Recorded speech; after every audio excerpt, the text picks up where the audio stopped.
In the struggle to survive, evolution has produced millions of creatures. Yet 99.9% of them are extinct. What killed off the seemingly impregnable mammoth? Why did lethal predators like the saber-tooth perish? What destroyed the giant Irish elk? This series investigates 6 remarkable animals and the causes of their extinction. Was nature or man to blame? Were they unfit or just unlucky? Is the history of life on Earth really the history of death?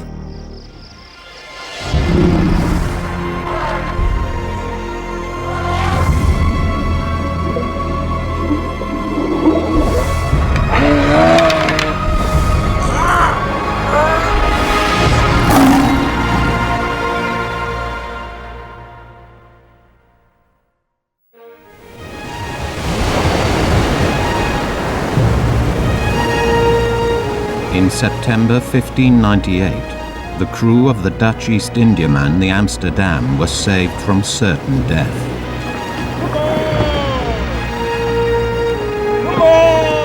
Hit by a savage storm off the Cape of Good Hope, they'd been blown into the uncharted waters of the Indian Ocean. By chance, currents carried them within sight of a tropical island. The men were half-starved, and the island promised food. But the sailors weren't the only two-legged creatures to have discovered this tropical paradise.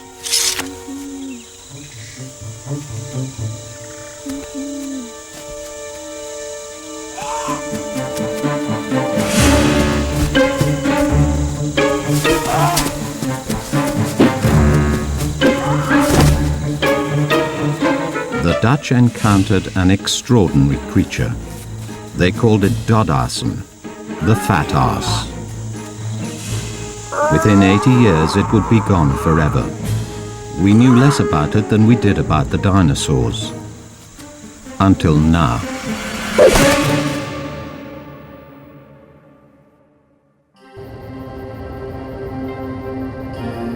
In modern Mauritius, sugar plantations have replaced the jungle the Dutch explored.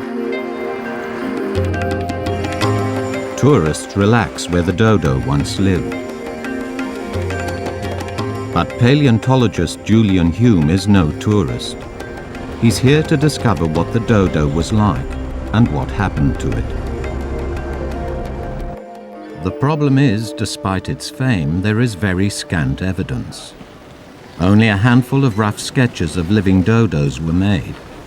They were copied, often badly, and incorporated into fanciful paintings, creating the enduring myth of a hapless bird. In Dutch art, the dodo is portrayed as a fat, clumsy, absurd species, the butt of jokes. It often appeared in fantastical landscapes, such as this one of Orpheus taming animals with his lute. It had become a mythical species on par with the griffin and phoenix, and that's partly why it became an icon of extinction. The dodo seemed so bizarre and comical that by the 18th century, some scientists doubted it had ever existed at all. When Lewis Carroll caricatured the dodo in Alice in Wonderland, the bird finally ended up more surreal than real. But ironically, around the same time, evidence was unearthed that proved it had existed. Dug up in 1865, these are the only complete dodo skeletons in the world. With them, Julian can separate fact from fiction and reconstruct what the dodo was really like. Now we have the skeleton of the dodo, we can tell so much more about the bird and how it may have appeared in life. Had a long, sinuous neck, quite an upright stance, and probably stood about 2.5 feet tall. This is very different from the picture that's come down to us from the early drawings. In popular imagination, the dodo is an inept, harmless creature. But the skull tells a different story. The most incredible feature about the dodo was this extraordinarily large head and bill. The horny tip would have been shed and regrown each year for feeding and for fighting. This would have made this bird very fierce indeed. Above all, the skeleton reveals that this bird was obviously flightless. It had small withered wings, roughly the size of chickens, and to support this huge bulk, it needed strong, robust, sturdy legs. Yet one myth dies hard. The Dutch nickname Dodassen, fat ass, seems to have been justified. Because dodos were flightless, they wouldn't have had breast muscles, the important power batteries for flight. So the actual chest would have been quite narrow, and all the weight would have hung underneath, concentrated on the bottom. But the skeletons tell us nothing about how the bird lived, what it ate, and why ultimately it died out. Pockets of native trees are rare amongst the sugarcane. But for Julian, they're precisely the kind of habitat that might have sustained the dodo. Tall and slender trees leave the forest floor open for feeding. This Mauritius dry forest was the dodo's world. It's where it fought, fed and bred. It was dominated by these wonderful trees such as ebony, and also by a unique palm flora. These species produced prodigious amounts of fruit throughout the year, and the forest floors would have been covered with them.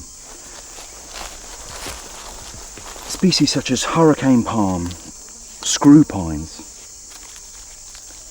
bottle palms, and of course ebony. This has almost certainly been the mainstay of the dodo's diet, and armed with that huge bill, it would have swallowed any of these whole.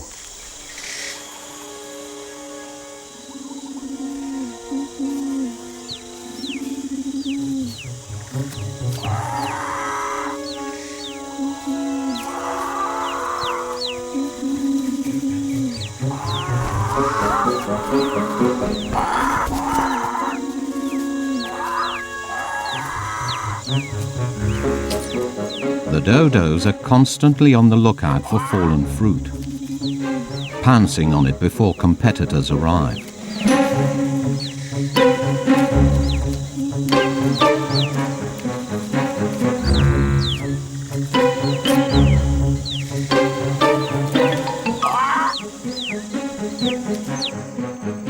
But the dodo may have hunted for other tasty morsels. Mauritius is a volcanic island and typically has acidic soil. These soils can often lack essential elements such as calcium. During the breeding season, dodos would have required extra amounts of calcium for the production of eggshell, and in order to supplement their diet, I think they would have needed much more than fruit. Snail shells would have provided a readily available calcium source in the ebony forest.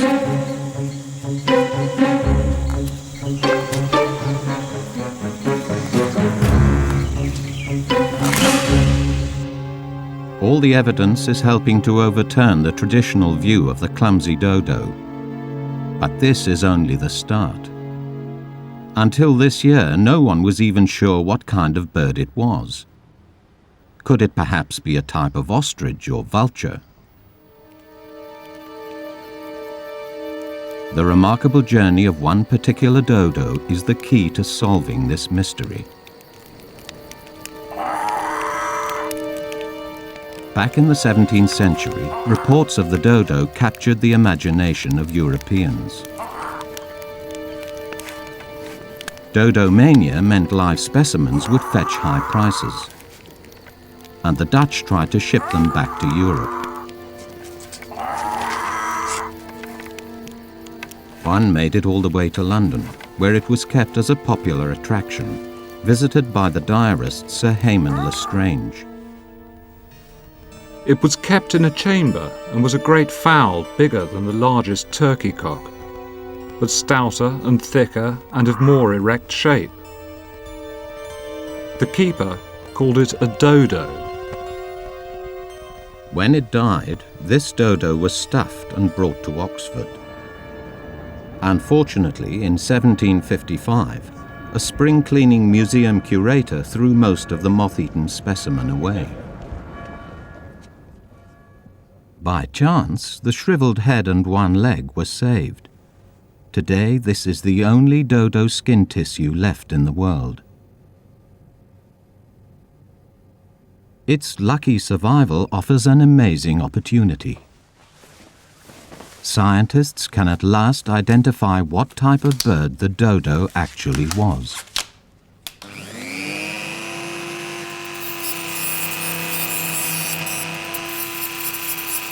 Dr. Beth Shapiro is extracting DNA from the lower leg of the Oxford bird.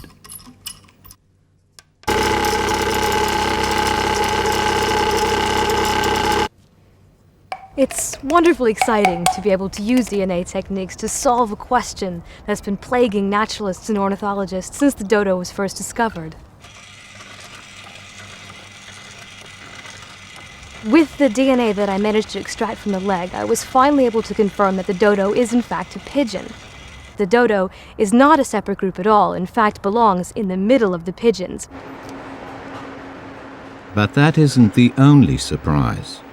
To discover where the dodo came from, Beth then compared the DNA to that of a range of modern African pigeons, because Africa is the nearest continental landmass to Mauritius. We were surprised when we finally got the results that it did not, in fact, come out closely related to the pigeons from Africa, but it was most closely related to a pigeon from Southeast Asia. The dodo's ancestor must have traveled 4,000 miles across the vast Indian Ocean to get to Mauritius. It's likely that the common ancestor of the dodo was probably from this area in Southeast Asia, because the majority of the pigeons that are in that group have ranges in this area at the moment. That ancestor probably made his way up here down the coast of India here and through this range of sea stacks and volcanic islands, ridges all the way down here to Mauritius Island. When the dodo's ancestor reached Mauritius, as much as 10 million years ago, it found pigeon paradise. It had no predators, and no longer needing to fly, it evolved into a large ground-dwelling bird. Knowing it was a pigeon provides Julian Hume with a much clearer picture of how the dodo may have behaved. During breeding season, they would have been very aggressive towards each other. We believe that they had territories, and the males would have defended these territories in order to attract mates and have enough food for the young. Like other pigeons, males gather up nesting materials within their territory. They'll defend it noisily from all comers. When two superior males who possibly were fighting over the best territory fought each other, it would have been an amazing sight. There would have been bill tapping, squawking, and eventually that huge bill tip would have been used as a weapon.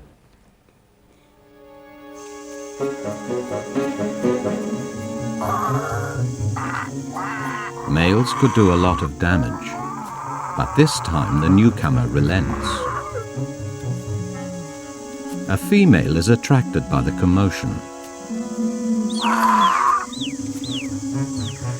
Pigeons have a ritualised display, and the dodo would have had a ritualised display on a grand scale. The male dodo would have puffed out its chest, and the forest would have resonated with its calls. This wonderful doo-doo, doo-doo. This male is trying to mesmerize his intended female. The female casts an eye over his nesting material. She'll build a nest in which she'll lay a single egg. The traditional image of the hapless dodo has been turned on its head by recent discoveries. And yet the dodo would soon meet its end. For the first time in 10 million years, it had to contend with a lethal predator. But what happened next is controversial. Did the Dutch really wipe out the dodo?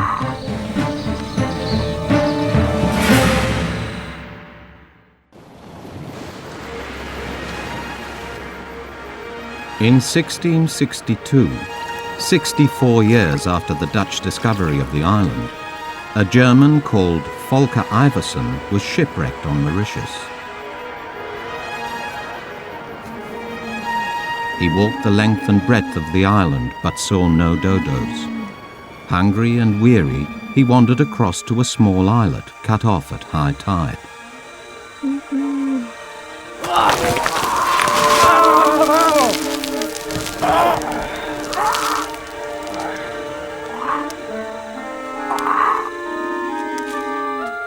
This was the last dodo colony that humans ever saw. By the 1670s, within 80 years of its discovery, the dodo had undergone a devastating extinction. But why? The traditional explanation, based on misleading early artwork, was that the dodo was simply inept, fat and easy to kill, an inadequate species. The Dutch only sent it to its inevitable doom. However, the latest scientific evidence reveals the dodo in a new light. It was not the clumsy bird of legend. It was a pigeon that had evolved over some 10 million years into a powerful ground-dwelling creature. So what was the Dutch invaders' real relationship with the dodo? Did they hunt it to extinction? New archaeological evidence is throwing up more surprises. In 1638, the Dutch established a colony on Mauritius as a staging post on the spice route to the Far East. They called their compound Fort Hendrik. Around 100 Dutch colonists logged ebony and maintained the small harbour regularly battered by cyclones. You can compare it to a spaceship arriving from another planet on a completely unknown planet and bringing everything with them. Dutch archaeologist Peter Fleurer is now excavating a rubbish dump under the old kitchens to find out how the early colonists fed themselves. I was expecting to find thousands of dodo bones. Maybe a little bit naive, but on the other hand, because we didn't find any dodo bones over here, and still after 4 years of excavation, we haven't found any dodo bones over here. You have to find an explanation for that. Could written accounts provide answers? Ship's logs tell us that the crew of the Amsterdam managed to kill a clutch of dodos in the 2 days following their discovery of Mauritius. The sailors were half-starved after 3 weeks drifting across the Indian Ocean. But even so, the dodo didn't go down at all well. It was so tough, we could not cook it properly, but had to eat it half done. Through its oiliness, it cannot chew but quickly cloy and nauseate the stomach. Examining the skeleton, paleontologist Julian Hume sees why roast dodo would have been an unpalatable dish. The classic bird part that you eat is obviously the breast, but the dodo had no breast meat. So all of the meat and the fat would have collected on the rump. But this would have made it rather greasy and oily because there was no actual muscle.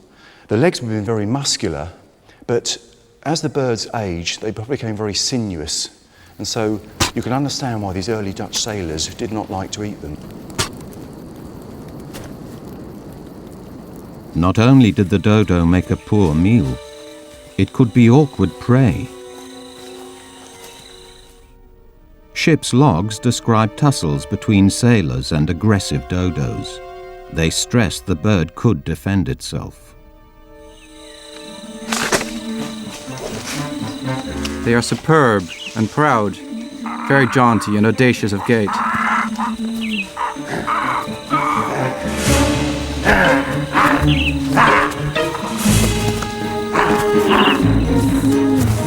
Their war weapon was the mouth, with which they could bite very fiercely.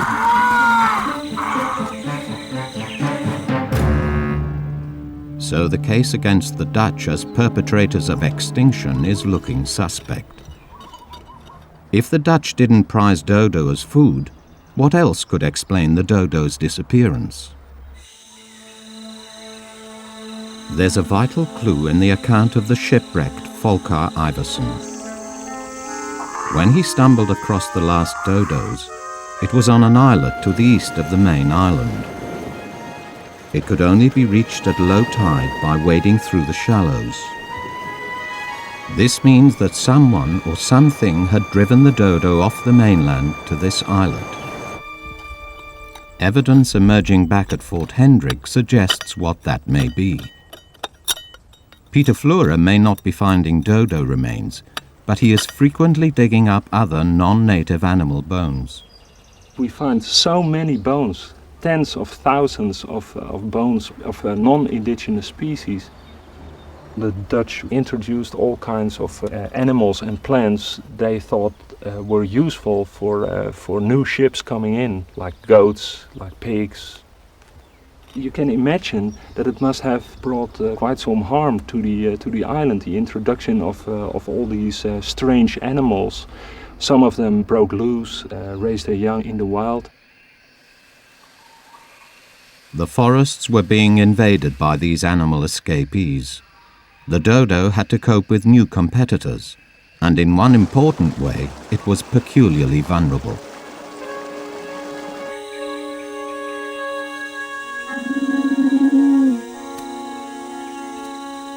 Being flightless, the dodo raised its young on the ground.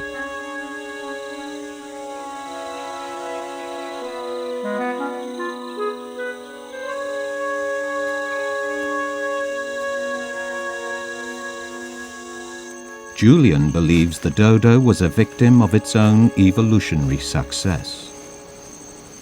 Dodos evolved in isolation for millions of years. They never needed to get off the floor. There was no predators. They could have spent a long time rearing their young, perhaps one young every second year.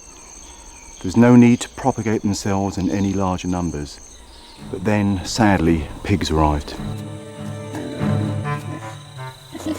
Mauritius was more than a pigeon paradise. Its rich undergrowth also made it a pig paradise. Of all the animals the Dutch introduced, the impact of ground-rooting pigs on ground-nesting birds would have been devastating. Not only would the pig have competed for food, it may have disrupted age-old mating and egg-laying behavior.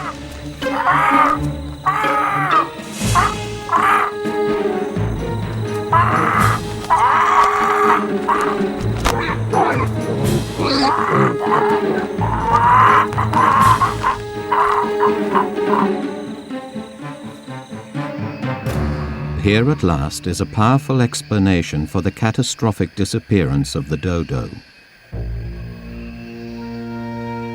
Pigs would have ravaged the species on the mainland. Unable to rear young on the ground, the aging dodo population was driven to the coast and confined to islets such as the one Volker Iversen stumbled upon in 1662. Isolated and aging, the last dodos faced oblivion.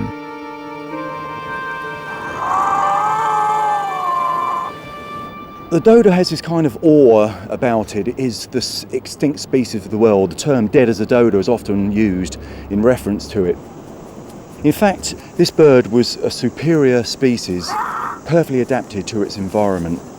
Its only downfall was the sheer weight of numbers and aggressiveness of introduced species were just too much for it. The story of the dodo's annihilation reveals how quickly extinction can overtake a species. And 400 years after it was first discovered, we at last know the dodo's extinction was simply a case of being in the wrong place at the wrong time.